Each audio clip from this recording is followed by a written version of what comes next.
वो कमी आई है। चलिए ठीक है जावेद, बहुत बहुत शुक्रिया आपका जुड़ने के लिए, तमाम जानकारी साझा करने के लिए। चलिए खबरों में आगे बढ़ेंगे, बात करेंगे एक और बड़ी खबर जो अमेरिका ईरान युद्ध खत्म होने के बेहद करीब है। 48 घंटे में युद्ध खत्म हो सकता है। अमेरिका और ईरान की जंग जो है अगले 48 घंटों में इस पर विराम लग सकता है। दोनों देशों के बीच 14 पॉइंट्स वाला MOU तैयार किया गया है। ईरान यूरेनियम एनरिचमेंट पर अस्थायी रोक लगाएगा, साथ ही अमेरिका भी हमले नहीं करने की पूरी गारंटी देगा। ईरान हॉर्मुज खोलेगा, जहाजों की आवाजाही सामान्य हो जाएगी। इसको लेकर जो है 14 पॉइंट्स का यह MOU जो है बनाया गया है, जिसको लेकर विस्तार से चर्चा की जाएगी। तो तेहरान से वॉशिंगटन तक की पूरी हलचल मची हुई है, जहां अगले 48 घंटों में युद्ध पर विराम लग सकता है।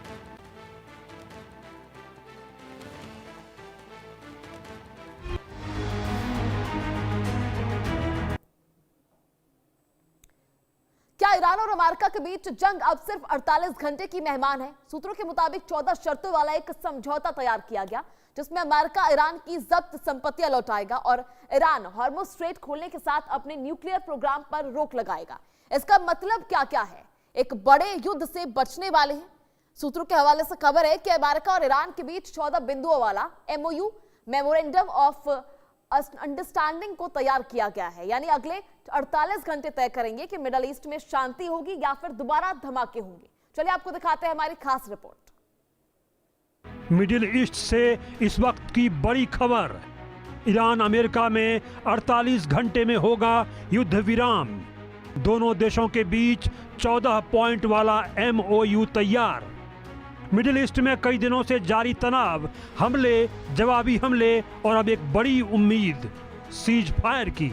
सूत्रों के मुताबिक अमेरिका और ईरान के बीच 14 शर्तों वाला एक संभावित समझौता तैयार है, जिससे अगले 48 घंटे में जंग खत्म हो सकती है।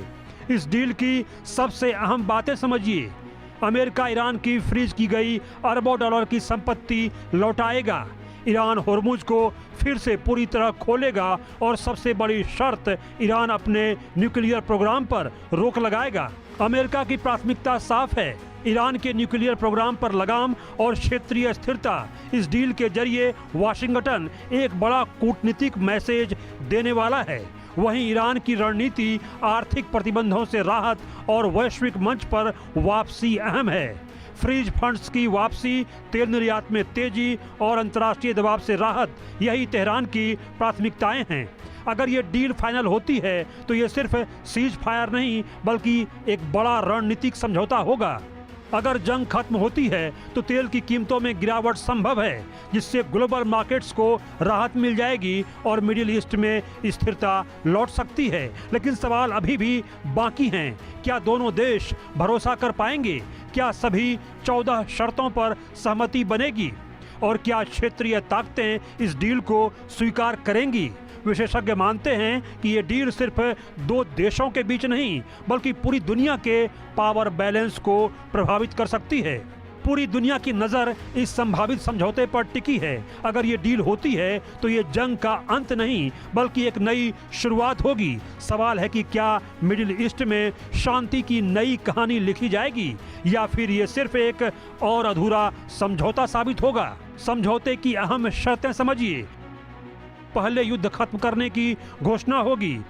1 महीने दोनों देश में विस्तृत बातचीत होगी। बातचीत में होर्मुज परमाणु कार्यक्रम जैसे मुद्दे होंगे। अमेरिकी प्रतिबंधों में ढील जैसे मुद्दे भी होंगे। इस्लामाबाद या फिर जिनेवा में बातचीत संभव है। समझौते के ड्राफ्ट के मुताबिक ईरान न्यूक्लियर प्रोग्राम को कुछ समय के लिए रोक सकता है। बदले में अमेरिका धीरे धीरे प्रतिबंध कम करेगा और ईरान के जब्त किए हुए अरबों डॉलर जारी कर सकता है। साथ ही होर्मुज में दोनों तरफ से लगाई गई पाबंदियों में भी ढील दी जाएगी। हालांकि सबसे बड़ा विवाद न्यूक्लियर प्रोग्राम रोकने के समय को लेकर है। ईरान 5 साल का प्रस्ताव दे चुका है, जबकि अमेरिका 20 साल चाहता था। अब बीच का रास्ता निकालने की कोशिश हो रही है, जिसमें 12 से 15 साल तक की अवधि पर बात चल रही है। इस समझौते को ट्रंप के दूत स्टीव विटकॉफ और जेरेड कुशनर ने तैयार किया है। इसमें ईरान के लिए प्रतिबंधों में ढील और अमेरिका के लिए परमाणु गारंटी शामिल है। अमेरिका ने होर्मुज में जहाजों की आवाजाही बहाल करने के लिए यूएनएससी में नया प्रस्ताव पेश किया है। इसमें ईरान से हमले, माइंस बिछाना और टोल वसूली तुरंत रोकने को कहा गया है। युद्ध खत्म होने की बात चल रही है, लेकिन अमेरिका ने होर्मुज में प्रोजेक्ट फ्रीडम के तहत यूएसएस जॉर्ज एच.डब्ल्यू. बुश वॉरशिप भेजा है। इसका मकसद उन जहाजों को सुरक्षित निकालना था जो होर्मुज में फंसे हुए हैं। मतलब युद्ध का रास्ता भी खुला हुआ है। जानकार कहते हैं कि शांति की राह आसान नहीं है। ईरान का नेतृत्व बटा हुआ है। राष्ट्रपति ट्रंप ने भी चेतावनी दी है कि अगर समझौता नहीं हुआ तो हमले पहले से ज्यादा तेज होंगे। उधर इजराइल ने लेबनान में हमले जारी रखे हैं। ईरान ने यूएई पर 2 बार हमला कर दिया है, जिससे स्थिति अब भी नाजुक बनी हुई है। इस्लामाबाद या जिनेवा में होने वाली अगले दौर की बातचीत तय करेगी कि क्या यह शांति अस्थायी है। 30 दिनों का नेगोशिएशन पीरियड शुरू होने वाला है। दुनिया को इंतजार है युद्ध विराम का। Bureau report, India news.